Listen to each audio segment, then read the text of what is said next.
Karl Marx మీద మీ అభిప్రాయం చెప్పండి. ఒక మహనీయుడు, ప్రపంచ శ్రామిక వర్గానికి ఒక దారి చూపిన నాయకుడు, జ్యోతిరావు పూలే సామాజిక ఉద్యమాలకి ఓ, ఉపాధ్యాయుడు, సావిత్రిబాయి పూలే ఇంకా ఆమె మహిళల ఆరాధ్య దైవం. సామాజికంగా ఇక ఆమె చేసిన త్యాగానికి ఇంకెవరు ఈ దేశంలో వేరే వారు ఎవరు సాటి రారు. అంబేద్కర్ అంబేద్కర్ ఆయన ఒక దళిత మేధావి, రాజ్యాంగం రచించాడు. కింది వర్గాలకి కార్మిక వర్గంలో ఉన్న 90% దళిత బహుజన వర్గాలకి న్యాయం కోసం పరితపించిన మహనీయుడు. గౌతమ్ బుద్ధుడు సమాజాన్ని నీతి మార్గంలో ప్రయాణం చేయడం కోసం పరితపించిన ఒక రాజు. మిమ్మల్ని ఒక గెస్ట్గా 2 షాపుల వాళ్ళు పిలిచారు ఒకే టయానికి. సుమారు ఉదయం 10 గంటలకు 2 షాపుల వాళ్ళు పిలిచారు. అదే 10 గంటలకి ఒకవైపు చెప్పుల షాప్ వాళ్ళు పిలిచారు, అదే బంగారం కొట్టు వాళ్ళు పిలిచారు. ముందు ఏ షాప్కి వెళ్తారు అశోక్? ఒకటే ఈ ఇనాగరేషన్లకి, విశిష్ట అతిథి, ముఖ్య వక్తలకి, ప్రధాన వక్తగా, ప్రారంభికులుగా అటువంటి వాటికి మాకు ఇష్టం ఉండదు. వారికి అండగా ఉంటాం.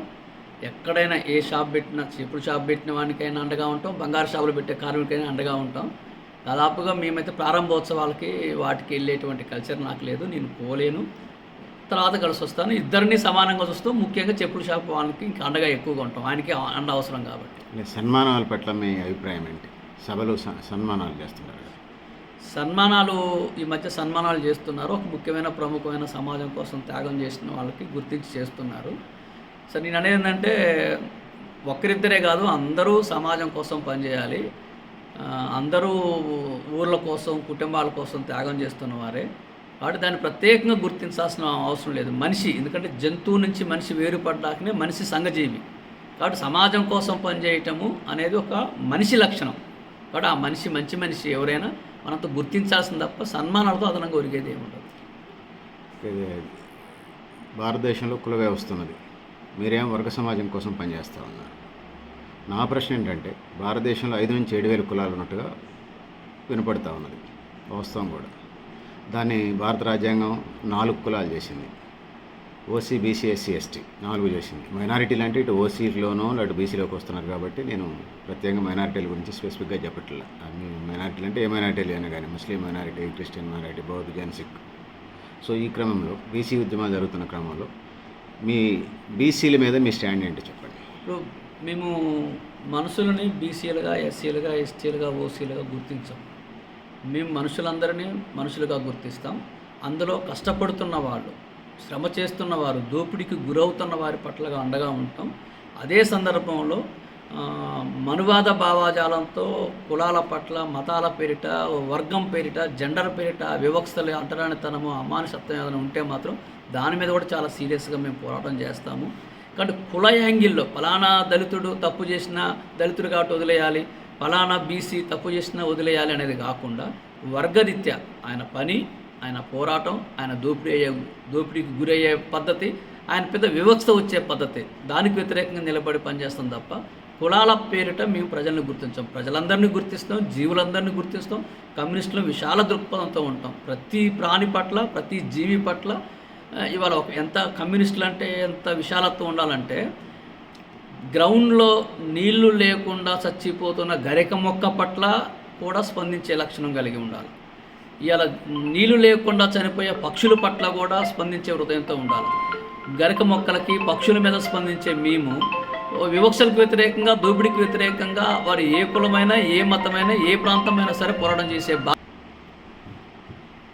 కాబట్టి సంఘాల సామూహికంగా చూడాల్సిన పని లేదు, వర్గాల సామూహికంగా. ఎందుకంటే ఇవాళ దళిత సమాజం నుంచి వచ్చిన డాక్టరు దళితులను దోచుకోడా, ఇప్పుడు కమ్మ సమాజం నుంచి వచ్చిన కమ్మ డాక్టరు కమ్మ పేషెంట్ దోచుకోడా, బీసీ సమూహం నుంచి వచ్చినటువంటి ఒక డాక్టరు బీసీ సమూహాన్ని దోచుకోరా. మెడికల్ ఫీల్డ్ అయితే మాఫియా అనేది అయితే మీరే దోచుకోరా. కాబట్టి నేనేదంటే ప్రతివాడు మరొకరిని దోచుకోకుండా అభివృద్ధి కాలేరు. కాబట్టి ఈ దోపిడీ ప్రధానం. ఇదే సందర్భంలో పుట్టిన జాతి కారణంగానో, రంగు కారణంగానో ఒక మనిషిని వివక్ష చేయిస్తే అది కూడా అన్యాయమైంది, దాని మీద కూడా తిరుగుబాటు చేయాల్సింది, దాన్ని కూడా అడ్డుకోవాల్సిందే. అట్లా ఈ దేశంలో అనేక మంది కమ్యూనిస్టులు, అనేక మంది పోరాట యోధులు దళిత వాళ్ళకు పోయి పనిచేసిన చరిత్ర ఉంది, దళితులకి చైతన్యం నేర్పిన చరిత్ర ఉంది, దళితుల సమూహంతో కలిసిపోయింది ఉంది. అదేవిధంగా ఇవాళ అనేక దళిత వాళ్ళ మీద జరిగిన దాడులకు వ్యతిరేకంగా పెద్ద ఉద్యమాలు నిర్వహించిన చరిత్ర ఉంది. రమేజాబీ హత్యకి, ఒక ముస్లిం మైనార్టీ మీద జరిగిన హత్యకి మనం కమ్యూనిస్టులు పోరాటం చేస్తే ప్రపంచ చరిత్రలో దానికి పేరుంది. అదేవిధంగా దళిత సమూహం మీద గుంటూరు జిల్లాలో కారంచేడు చుండూరులో చేస్తే పెద్ద ఉద్యమాన్ని నిర్మించిన చరిత్ర కమ్యూనిస్టులకు ఉంది. ఎక్కడన్నా కమ్యూనిస్టులలో ఒక్కడిద్దరు ఎవడన్నా వాడి వర్గాన్ని రద్దు చేసుకోలేక, వాళ్ళ కులాన్ని రద్దు చేసుకోలేక, అంతర్లీనంగా దాగి ఉన్న కులాన్ని, వర్గాన్ని ప్రదర్శిస్తే అది వాణి తప్పు తప్ప సంస్థల తప్పు కాదు. కాబట్టి ఈ సంస్థలు, కమ్యూనిస్ట్ సంస్థలు అట్టడుగు వర్గాల ప్రజల కోసమే ఉంటాయి, అట్టడుగు వర్గాల ప్రజల కోసమే పనిచేయాలి, అట్టడుగు వర్గాల హక్కుల కోసమే పనిచేయాలి. అట్టడుగు వర్గాలు ఎక్కడున్నారో అక్కడ వారి సమస్యలు ఏదున్నా నిలబడి అండగా ఉండి పోరాటం చేస్తుంది కమ్యూనిస్టులే. ఒక్కరో ఇద్దరో ఎవరన్నా ఉదాహరణ చూపించి మొత్తం కమ్యూనిస్ట్ పార్టీ అంత బాగాలేదు, కమ్యూనిస్ట్ పార్టీ సిద్ధాంతం బాగాలేదు కాదు, వ్యక్తుల తప్పులు ఉండొచ్చు, కానీ సంస్థ రాజకీయాలు, పోరాటాలు అట్టడుగు వర్గాల కోసమే. కాబట్టి బీసీ, ఎస్సీ, ఎస్టీ, మైనారిటీ అందరి హక్కుల పట్ల, అందరి ఆత్మగౌరవం, జీవనం పట్ల మేము సపోర్ట్ చేస్తాము. అదేవిధంగా మనందరం గురవుతున్నటువంటి, దోపిడీకి గురవుతున్న అన్ని వర్గాలను ఐక్యం చేసి, దోపిడీ లేని సమాజాన్ని, అంతరాలు లేని సమాజాన్ని, ఒక రకమైనటువంటి ఏ కుల, మత, ప్రాంతీయ, రంగు, వర్ణ వివక్షత లేని ఒక సమాజాన్ని ఆశిస్తున్నాం. దానికోసం త్యాగం చేస్తున్నాం, దానికోసం పోరాడుతున్నాం. మీరు వర్గ సమాజాన్ని కార్ల్ మార్క్స్ జర్మనీలో రాసినటువంటి, ఇంగ్లాండ్లో ముద్రించినటువంటి సిద్ధాంతాలే మాట్లాడుతున్నారు. భారతదేశానికి ప్రత్యేకమైన పరిస్థితి అంటే కుల వ్యవస్థ. ఆ దేశాల్లో కుల వ్యవస్థ లేకపోవచ్చు. మన దేశంలో కూడా గౌతమ బుద్ధుని కాలంలో 4 వర్ణాలే ఉండేవి. బ్రాహ్మణ, క్షత్రియ, వైశ్య, శూద్ర అని. పంచమ అనేది కొత్తగా తెచ్చారు. పంచమ అనేది 5వది అనుకుందాం. సో మరి అప్పుడు లేవు, ఇన్ని కులాలు లేవు. ఇప్పుడు 7,000 కులాలైనవి. మీరేం వర్గ సమాజం అంటున్నారు? కులాన్ని పైన ఉపరితలం మీదనే స్టడీ చేస్తున్నారు కమ్యూనిస్టులు. ఇప్పటిదాకా కుల వ్యవస్థ పుట్టిన దగ్గర నుంచి ఇప్పటిదాకా 1 కోటి కులాంతర వివాహాలు జరిగినాయి, కానీ కులం మాసిపోలేదు. నేను ఉదాహరణకు ఒకటి చెప్తాను, దాని మీద మీరు స్పందించరు. కానీ ఈటెల రాజేంద్రు ఇంటర్ క్యాస్ట్ మ్యారేజ్ చేసుకున్నారు. అతను ముదిరాజ్ సామాజిక వర్గం, తను చేసుకున్నటువంటి జమునారెడ్డి అక్క పేరు. వాళ్ళ పిల్లలంతా కూడా మళ్ళీ రెడ్లిగానే పిలువబడుతున్నారు. నేనంటే తను పాపులర్ ఫిగరు, ముఖ్యమంత్రి రేసులో ఉన్న అభ్యర్థి గారు తను చెప్పాను. అంటే ఆ స్థాయిలో ఉన్న వ్యక్తే ఈ దేశంలో కులానికి సంబంధించి ఇట్లున్నది. ఈ కోటి పెళ్ళిళ్ళు కూడా మళ్ళీ అబ్బాయి వైపు స్ట్రాంగ్గా ఉంటే అబ్బాయి వైపు సంబంధాలు కలుపుకున్నారు, అమ్మాయి వైపు స్ట్రాంగ్గా ఉంటే అమ్మాయి సంబంధాలు. కులం జరుగుతూ ఉన్నది. నన్ను విన్నాయి, నన్ను కంప్లీట్ చేయండి. కుల వ్యవస్థ పోద్ది అంటున్నారు. ఎట్లాంటి పరిస్థితుల్లో కుల వ్యవస్థ పోద్ది అనుకుంటున్నారా మీరు? కులాంతర వివాహాల వల్ల కులం పోతుందని అంబేద్కర్ అన్నారు. అది కులం ఫెయిల్ అయింది కదా, అంబేద్కర్ సిద్ధాంతం ఫెయిల్ అయింది కదా. కోటి పెళ్ళిళ్ళు జరిగినా కూడా ఫెయిల్ అయింది. అదే ఇప్పుడు కులాంతర వివాహాలు చేసుకోవడం వల్ల కులం పోతుంది అని అంబేద్కర్ గారు సూత్రీకరించారు. చాలామంది ప్రజాస్వామికతలు కులాంతర వివాహాలు చేసుకున్నారు. కానీ ఎవరైతే ఆ కులాంతర వివాహాల్లో ఎవరైతే డామినేటింగ్ క్యాస్టో, ఎవరైతే ఫైనాన్షియల్గా స్ట్రెంత్ ఉన్నారో అటువైపు మెర్జ్ అయ్యారు. కాబట్టి ఇది ఏమవుతుందంటే వర్గరీత్యానే వాళ్ళు కులము వేరు కులాలైనా ఏ వర్గం అయితే ప్రధానంగా ఉందో ఆ వర్గంలోకి వీళ్ళంతా మారుతున్నారు. కాబట్టి కులాంతర వివాహాలు చేసుకోవడం ద్వారానో ఇంకో ద్వారానో పోయేది లేదు. అసలు ఈ కులము అనే ప్రస్తావనే లేకుండా, ఎందుకంటే అందరికీ సమాన అవకాశాలు ఉన్నాయనుకోండి, మనిషిని మనిషిగా గౌరవిస్తారు. అందరికీ సమాన అవకాశాలు కల్పించాల్సిన బాధ్యత ప్రభుత్వాలదే. ఎవరైతే వీకర్ సెక్షన్స్ ఉన్నారో వారిని మరింత ముందుకు తీసుకెళ్లాల్సిన బాధ్యత రాజ్యానిదే.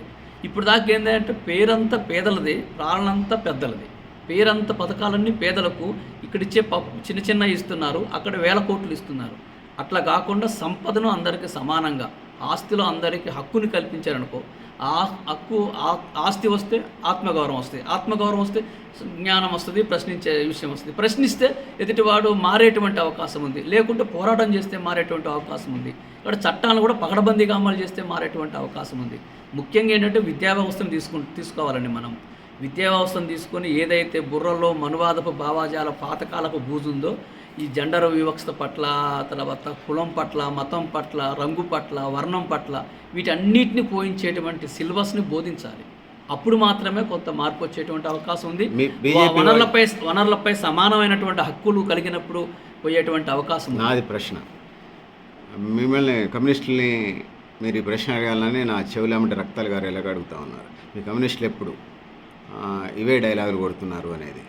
ఎందుకంటే మాట్లాడితే మనువాదం, మాట్లాడితే హిందుత్వం అంటున్నారు. ప్రపంచవ్యాప్తంగా 200 దేశాలు ఉన్నాయనుకుంటే, 192 ఉన్నాయి, ఈజీగా ఉంటుంది. కోటం పరీక్షలు కూడా చెప్తున్నాను. 200 దేశాలు ఉన్నాయనుకున్నాను. 200 దేశాలు సుమారుగా 120 దేశాల పైగా క్రిస్టియన్ దేశాలు ఉన్నాయి. అక్కడ క్రిస్టియన్ ప్రెసిడెంట్ కానీ క్రిస్టియన్ ప్రధానమంత్రి కాకుండా ఏరే వాళ్ళు కావడానికి ఆస్కారం లేదు. ఇంకా మిగిలిన చోట్ల 120 పోతే ఇంకొక 56 దేశాలు 60 దేశాల దాకా ముస్లిం కంట్రీస్ ఉన్నాయి. అక్కడ ముస్లిమ్స్ తప్ప వేరే వాళ్ళు అక్కడ అధ్యక్షులు కానీ లేకపోతే ప్రధానమంత్రి కానీ ఆస్కారం లేదు. అంటే ప్రపంచవ్యాప్తంగా మతాలు ఉన్నాయి. కానీ భారత కమ్యూనిస్టులు మాత్రం మతం అంటే మత్తురా, కులం అంతే కులురా అని ప్రజల్ని మభ్యపెడుతూ వాళ్ళ సమస్యల్ని డైవర్ట్ చేస్తూ నిజ సమస్యలను పరిష్కారం చేయకుండా మాట్లాడితే కులాన్నో మతాన్నో చెప్పేసి డొల్లించుకుంటూ వెళ్ళడం కానీ వాళ్ళకి కమ్యూనిస్టులకి ఈ దేశం పట్ల ప్రేమ లేదు, దేశభక్తి అస్సలు లేదు అంటున్నారు. దీని మీద స్పందించారు. అసలు విషయం ఏంటంటే నిత్యం పాకిస్తాన్ని తిట్టుకుంటూ పాకిస్తాన్లా మనం మారదామా? పాకిస్తానీ ముస్లిమ్స్ అంతా పాకిస్తానీలు, పాకిస్తాన్లో మతరాజ్యం ఉంది, ఆడున్న హిందువులకి హక్కులు లేవు, ద్వితీయ శ్రేణి పౌరుల్లాగా ఉన్నారు. అది తప్పని మనం అంటున్నాం. అది ఇండియాను కూడా మరో పాకిస్తాన్ లాగా చేద్దామా, బంగ్లాదేశ్ లాగా చేద్దామా? ఇక్కడ లౌకిక రాజ్యాంగం ఉంది. ఈ దేశంలో ఉండటం కోసం సిద్ధపడి మనల్ని కోరిన ప్రతి వాడు ఈ దేశంలో స్వేచ్ఛగా జీవనాన్ని కొనసాగించవచ్చు. అసలు ఆ లెక్కన వస్తే ఈరోజు జాతీయవాదం పేరు మీద ఉన్మాదాన్ని వాళ్ళు చేస్తున్నారు. ఎక్కడండి ఫ్రీడమ్ మూమెంట్లో ఎవరు త్యాగాలు చేశారు? ఫ్రీడమ్ మూమెంట్లో కొట్లాడింది ఎవరు? ఇవాళ జాతీయవాదం గురించి చెప్తున్న వారు మీ చరిత్ర ఏంది? ఇవాళ ఇండియా గేట్ దగ్గర ఉన్న అమరవీరుల స్తూపం దగ్గర 60,000 పేర్లు, 1,00,000 పేర్లు, 60,000 పేర్లు ముస్లిమ్స్ పేర్లు ఉన్నాయి. జలియన్ వాలాబాగ్ దుర్ఘటనలో పాల్గొన్న వాళ్ళు 170-200 మంది చనిపోతే సుమారుగా అందులో 70-80% ముస్లిమ్స్ చనిపోయిన పేర్లు ఉన్నాయి. మీరు చూడండి, ఫ్రీడమ్ మూమెంట్లో ఈ దేశం కోసం ముస్లిమ్స్ చేసిన త్యాగాలు మనం మరుద్దామా? ముస్లిమ్సే కాదు, అన్ని కులాలు, అన్ని మతాలు, అన్ని ప్రాంతాలలో వాళ్ళ స్వతంత్ర ఆకాంక్షల కోసం రోడ్లు ఎక్కారు, త్యాగాలు చేశారు. కానీ దీన్ని మతరాజ్యంగా మార్చేస్తా, నేను లౌకిక తీసేస్తే ఏం చేస్తావు? రేపు నువ్వు ఉత్తర భారత బ్రాహ్మణాధిక్యత సమాజంగా మారుస్తావు. అంటే బ్రాహ్మిన్స్, హిందువులు ఫస్ట్ హిందువులు అంటావు, ఆ తర్వాత ఉత్తర భారత బ్రాహ్మణాధిక్యత సమాజంగా మారుస్తావు. అర్థం కావట్లే. మీ రాజ్యాంగం ఆల్రెడీ 700 పేజీల రాజ్యాంగం పూర్తయింది, రిజర్వేషన్లు ఎత్తేసేది. ఏం మాట్లాడుతున్నారు? రాజ్యాంగం తరపున ఎన్నికైన ప్రధానమంత్రి మాట్లాడే మాటలేంటి? 80%, 20% మాట్లాడతారా? ఈ మంగళసూత్రాలు తీసి ముస్లిమ్స్కి ఇస్తారని చెప్పి మాట్లాడతారా? లేకపోతే ఔరంగజేబు, అక్బర్ మాట్లాడతారా? లేకపోతే మేము రామాలయం కట్టాము, బాబర్ తాళం వేస్తాడని మాట్లాడతారా? మతాలు విద్వేషాలని రెచ్చగొట్టి రాజ్యాంగాన్ని మార్చేసి లౌకిక విలువలు తీసేసి రేపు సివిల్ వార్ తీసుకొస్తే ఏంటండి? 80% ఉన్న హిందువులకి 14% ఉన్న ముస్లింతో ప్రమాదం ఉందని ఒక లేని భయాన్ని తీసుకొచ్చి క్రియేట్ చేస్తున్నారు. ప్రజల మీద పాలకవర్గాల భావాలు పనిచేస్తాయి కాబట్టి చాలామంది నిజంగా అట్లే అనుకుంటున్నారు. కాబట్టి అది తప్పండి. ఈ భారతదేశంలో ఇప్పటిదాకా చరిత్ర చూసుకుంటే 1000 సంవత్సరాలు ముస్లిమ్స్ పరిపాలించారు. ఇక్కడే హిందూ మతం నాశనం కాలే. ఎవరైనా తప్పుడు రాజు ఉంటే ఉండవచ్చు, తప్పుడు చరిత్రను చేయి ఉండొచ్చు. కానీ దేశంలో ముస్లిం రాజులే 100 సంవత్సరాలు పరిపాలించిన ఈ దేశంలో హిందూని ఏం చేయదు కాదు. హిందూ ఎవరి మతం వారికి ఉంటుంది, ఎవరి రెస్పెక్ట్ వాళ్ళు చేసుకోవాలి. కానీ ఆధిపత్య మతంగా మార్చేస్తాం, మా మతమే కరెక్టు, మా సంస్కృతే కరెక్టు, మీరందరూ మా దాంట్లో ఉండాలి అనే ఒక ఆధిపత్య భావజాలం తప్పు. ఇంకోటి ఏంటంటే మనుషులని అన్నదమ్ముల్లాగా ఉన్నటువంటి మనందరినీ మతాల పేరు మీద విడదీసేటువంటి పాత్ర వాళ్ళకు ఉంది. మేము కమ్యూనిస్టుల మీద ఏంటంటే మీరు జాతీయవాదులు కాదని అంటారు. కమ్యూనిస్టులు జాతీయవాదులు కాదా? మన స్వతంత్రోద్యమంలో త్యాగాలు చేసింది ఎవరండి? స్వతంత్రోద్యమంలో ఉద్యమాలు చేసింది ఎవరండి? ప్రజలు కాదా? మీరున్నారా అందులో? ఒక్కటి చెప్పండి, ఒక ఘటన చెప్పండి. ఉన్న 1-2 గంటలు కూడా బ్రిటిష్ వాడికి లొంగిపోయి పత్రాలు రాసిచ్చిన చరిత్ర కాదా మీది? కాబట్టి మీరు కూడా 1942లో క్విట్ ఇండియా ఉద్యమం నుంచి ప్రపంచ యుద్ధంలో కమ్యూనిస్టులు నేను అంటుంది ఏంటంటే చరిత్రకు సంబంధించిన దాంట్లో ప్రజలని సిన్సియర్గా ప్రేమించడం, ప్రజల బాధలు పోవటం, సమాజంలో రుగ్మతలు పోవటం, విశాల ప్రాతిపదికన రుగ్మతలు పోవటం, ప్రజల మధ్య ఆకలి కేకలు, అవమానాలు, ఆర్తనాదాలు, ఈ బాధలు ఏమీ ఉండొద్దని కోరుకోవటం ఒక కమ్యూనిస్టులు తప్ప ఎవరికి లేదండి. ఇంత విశాలత్వం మాకు తప్ప ఎవరికి లేదు. కాకపోతే ఏంటంటే ఇక బయట పెట్టుబడిదారి మీడియా ఏంటంటే మీడియా అంతా పెట్టుబడిదారుల భావాలనే ప్రజలకి నింపే ప్రయత్నం చేస్తున్నారు. కమ్యూనిస్ట్ లీడర్లకి బీజేపీ పేరు వస్తే ఫోన్ కాల్ వస్తాయి. నేను దాన్ని అట్లా వదిలేద్దాం. చెప్పండి, మీ కమ్యూనిస్టులకు సంబంధించి 100 ఏళ్ల చరిత్రలో ఉమ్మడి కమ్యూనిస్ట్ పార్టీగా ఉన్న వాళ్ళే తర్వాత సిపిఎంగా, ఎంఎల్గా, న్యూ డెమోక్రసీగా, మాస్టర్గా వచ్చేసారు ఆ తరం లీడర్లే.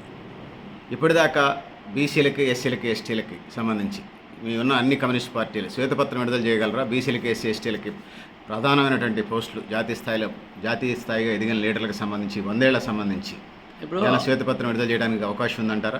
ఎందుకు ప్రజలు దూరం అవుతున్నారు, మాకు ప్రజలు దూరం అవుతున్నారు అని చెప్పేసి ఎప్పుడు బేదర్పులు ఎరుస్తున్నారు. సిపిఐ రాజా గారు ఏ సంఘం అండి? మావోయిస్ట్ పార్టీ గణపతి గారు ఏదండి? జనాభా దామాష అడుగుతున్నాయి. నేను మావోయిస్ట్ గణపతి గారు ఎక్కడ పుట్టారు? ఏ వర్గాల కోసం పోయి త్యాగం చేశారు? జనాభా దామాష అడుగుతుంటే ఎక్కడో బంతి భోజనం అంటే అందరికి పెట్టాలి భోజనం, కానీ ఒకళ్ళకి పెట్టి అందరికి కడుపు నిండినట్టుగా ఉన్నది. ఒకళ్ళకి ఎవరికో డి రాజాకి ఇచ్చి, లేకపోతే గణేష్కి ఇచ్చి, లేకపోతే బీజేపీ వాళ్ళు ప్రధానమంత్రి మోడీ జనాభా దామాష అడుగుతున్న క్రమంలో అంటే పదవుల్లో రిజర్వేషన్ ఉండవు సార్, గుర్తుపెట్టుకోండి. ఎక్కడైనా పదవుల్లో అర్హత లేకపోయినా, ఇప్పుడు అర్హత లేకపోయినా ఒక బీసీని రాష్ట్ర కార్యదర్శి చేస్తారా? లేకపోతే అర్హత లేకపోయినా ఒక బ్రాహ్మణ్ని రాష్ట్ర కార్యదర్శి చేస్తారా? అర్హత లేకపోయినా ఇంకొక కమ్మనో రెడ్డినో రాష్ట్ర కార్యదర్శి చేస్తారా? అట్లా కాదండి. వారి పోరాటము, వారి త్యాగము, వారి రాజకీయ సైద్ధాంతికత వీటి ద్వారా ఉంటుంది. ఒకవేళ సమాన మధ్య ఒక బీసీకి ఓసీకి మధ్య ఒక సమానత వచ్చినప్పుడు అప్పుడు బీసీకి ప్రియారిటీ ఇస్తాం. ఇవాళ మా పార్టీస్లో ఈరోజు స్టిల్ జిల్లా కార్యదర్శులు కానీ, రాష్ట్ర కార్యదర్శులు కానీ, సెంట్రల్ కమిటీ మెంబర్లు కానీ, ప్రజా సంఘాల బాధ్యులు కానీ, ఈ వర్గాలు పేద వర్గాల నుంచి వచ్చిన వాళ్ళే ఉన్నారు. కాబట్టి పదవుల్లో రిజర్వేషన్ అనేది కాదు, పోరాటాలకు సంబంధించిన విషయము, త్యాగాలకు సంబంధించిన విషయము, అదేవిధంగా జ్ఞానానికి సంబంధించిన విషయము తప్ప రిజర్వేషన్ల ప్రాతిపదికన అయితే పార్టీస్లో పదవులు అనేది అది ఏమవుతుందంటే, ఇప్పుడు కనుక ఎస్సీ ఎస్టీ సంఘాలు ఇతర పార్టీలు వేస్తారే, కాంగ్రెస్ ఎస్సీ సంఘం, టీఆర్ఎస్ ఎస్సీ సంఘం, బీజేపీ ఎస్సీ సెల్లు, ఆ సెల్లుకు వాళ్ళనే వేయటం, అట్లా ఆ పద్ధతిలో కమ్యూనిస్ట్ పార్టీలు చూడాల్సిన పని లేదు. కమ్యూనిస్టులు కుల ప్రాతిపదికన ఒక మనిషిని, ఒక వర్గాన్ని చూడరు, వర్గ ప్రాతిపదికన చూస్తాం. వర్గమే శాశ్వతమైనది, వర్గ పోరాటాలతోనే ఈ సమస్యలు పరిష్కారం అవుతాయి అనేది మేము విశ్వసిస్తున్నాం. ఆ మేరకు మాకు అనేక అనుభవాలు ఉన్నాయి. ఇవాళ మేము అంటున్నాం సార్, ఇవాళ కుల సంఘాల వాళ్ళు చాలామంది మాట్లాడుతున్నారు, మా కుల పైన కావాలి, మా కుల పైన కావాలని చెప్పి. అంటే మరి మీరు మాట్లాడుతున్న సైద్ధాంతిక చాలామంది మాట్లాడుతున్నారు కదా, అదంతా కమ్యూనిస్టుల మీద విద్వేషంతోనే మాట్లాడుతున్నారు తప్ప విద్వేషంతో తప్ప కమ్యూనిస్టులు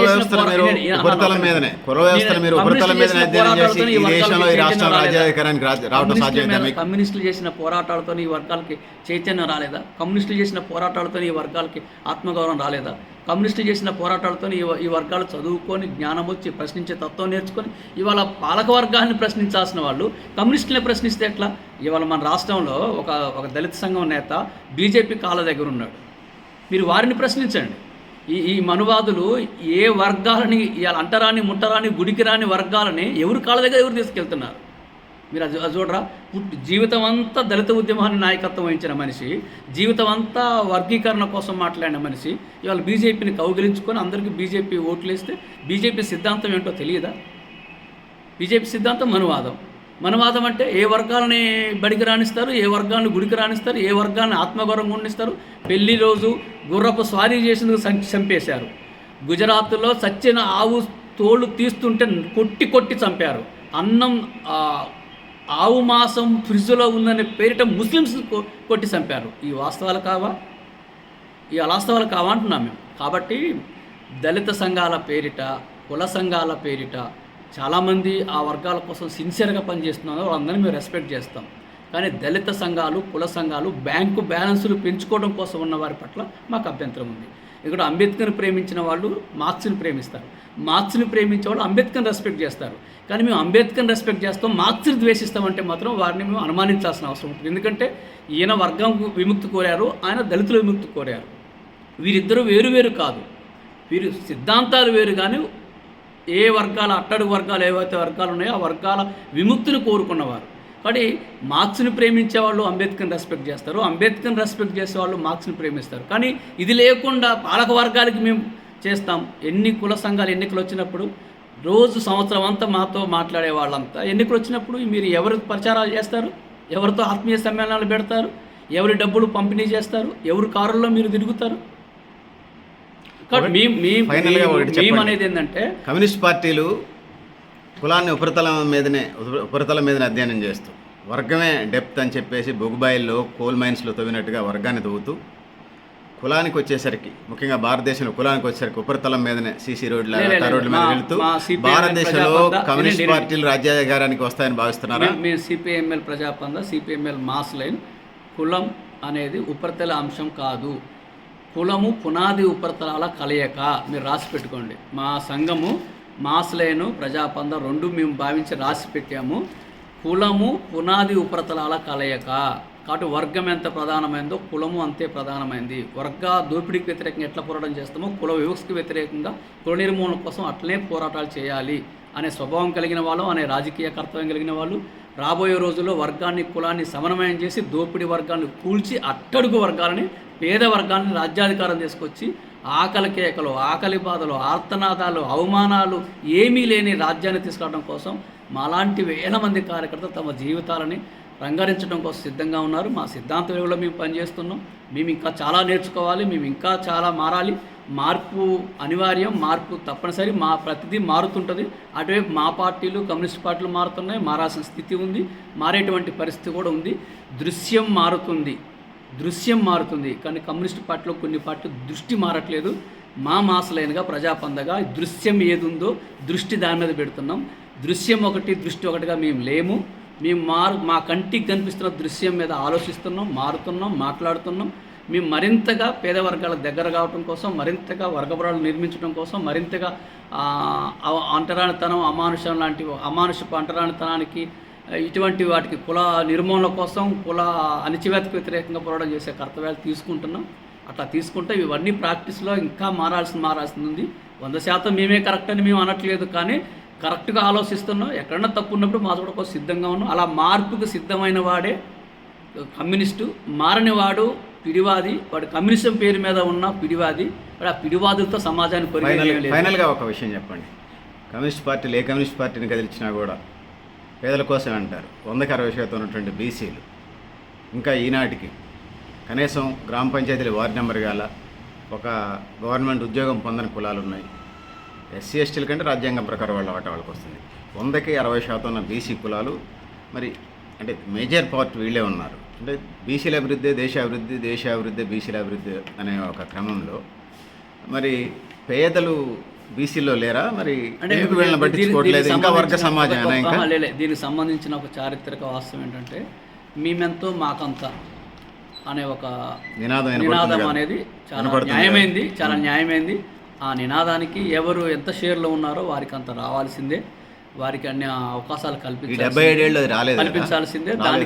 దానికి సామాజిక శక్తులు, విప్లవకారులు, గాంధేయవాదులు, ప్రజాతంత్రవాదులు అందరూ కలిసి ఎవరికి వాళ్ళు వేరువేరుగా చేస్తే ఈ డిమాండ్స్ కావు. విప్లవకారులు, కమ్యూనిస్టులు, గాంధేయవాదులు, సామాజికవేత్తలు, ప్రజాతంత్రవేత్తలు అందరం కలిసి మేమెంతో మాకెంత అనే సిద్ధాంతాన్ని కూడా తీసుకెళ్లాల్సిన అవసరం ఉంది. అటువైపు కూడా మనం అందరం ప్రయత్నం చేద్దాం కలిసి. Sir thank you very much comrade. Thank you. నేను ముగిస్తున్నాను. మళ్ళీ అవకాశం ఉంటే మళ్ళీ కూర్చునే ప్రయత్నం చేద్దాం.